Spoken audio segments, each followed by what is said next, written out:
First Lady tonight is echoing Robert De Niro in what seems to be a renewed campaign slogan for President Biden, that Donald Trump is a walking threat. Can you imagine if we put any more Republicans on the Supreme Court? No. We will lose all of our rights. So we're talking about women's rights, gay rights. I mean, we will lose our rights and freedom. Voting rights, yes. That's the tyrant he's telling us he'll be. If Trump returns to the White House, you can kiss these freedoms goodbye that we all take for granted. Here with us to discuss this is historian Jon Meacham. His new book, The Call to Serve, just hit bookshelves. Jon, we will definitely get to that in just a second, but it's great to have you on the show. President Biden, when he was running in 2020, he didn't shy away from his warning about Trump and democracy, but he had a kind of optimistic view of where the country was headed. Now this seems to be actually quite a kind of catastrophic view from the First Lady. Do you think that there has been a shift here and a shift in the president's view about what Trump means for this country? I don't think there's been a shift. And I think that what you see with the campaign, what you see with the president, with what you played of the First Lady, is they're calling them like they see them. And they're taking Trump seriously. They're taking the former president seriously in what he has said publicly he would like to do in a second term. And I think one of the things that history tells us is that we don't do ourselves any favors by pretending a threat doesn't exist. If you don't confront something, it tends to metastasize. And so I think what you have here is a very stark choice before the American people.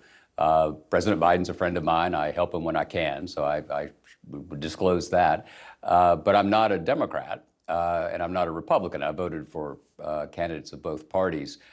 But I believe, fundamentally, that President Biden represents a constitutional consensus where we use politics not as total war, but as a means of trying to reach consensus to solve problems. And I think President Trump, in his own words, is a much more radical figure. As you just noted, I mean, you helped President Biden write many of his speeches. We're hearing from people around him that he might speak once this trial of Donald Trump is concluded in New York. What would you advise him to say or not say about the conclusion of this trial once a verdict has been reached? I think I haven't been part of any of those conversations. I'm not sure what I would say. I think the verdict obviously matters. It is an unprecedented event. I think the incumbent president, has done a remarkably good job of letting the rule of law unfold, of letting these trials unfold. And, we're facing this choice. And there are a lot of folks who wish there were a different choice, but guess what? There's not. This is what will come before the country.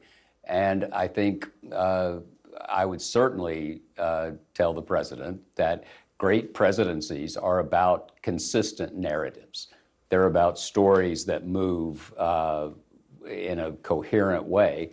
And I think the president ran, not least because of Charlottesville, because he saw extremism moving from the fringes closer to the mainstream.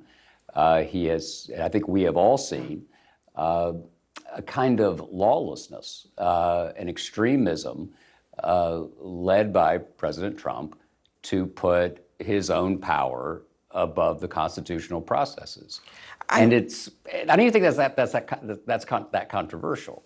And it's, as you pointed out, consistent with what he said before. Jon, I do want to get to your new book. It's called The Call to Serve. It takes a look at the life of George H.W. Bush during his centennial year. This is a presidency that often gets overlooked. It's one-term president.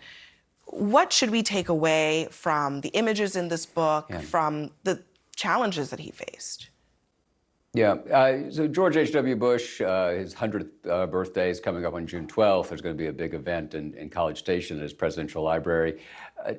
President Bush seems remote, but he's actually quite resonant He's a figure who, the day before yesterday, was someone who was driven by ambition, but once he was in power, he tended to put the country above himself. And that's a lesson that I think we can't hear enough, that we can't contemplate enough. It's a party, I mean, the Republican Party of George Herbert Walker Bush is, to say it's in eclipse is kind of an insult to those things that are in eclipse. It's just not a tangible thing anymore. The party of George W. Bush isn't. There's this remarkable reaction that has unfolded. And I think that what President Bush Sr. represents is this idea that you don't have to agree with someone on everything to have a coherent political life. Yeah, very interesting. The book is called The Call to Serve, right here from Jon Meacham. Jon, great to have you here. Thank you very much for joining us on the show. Thanks so much.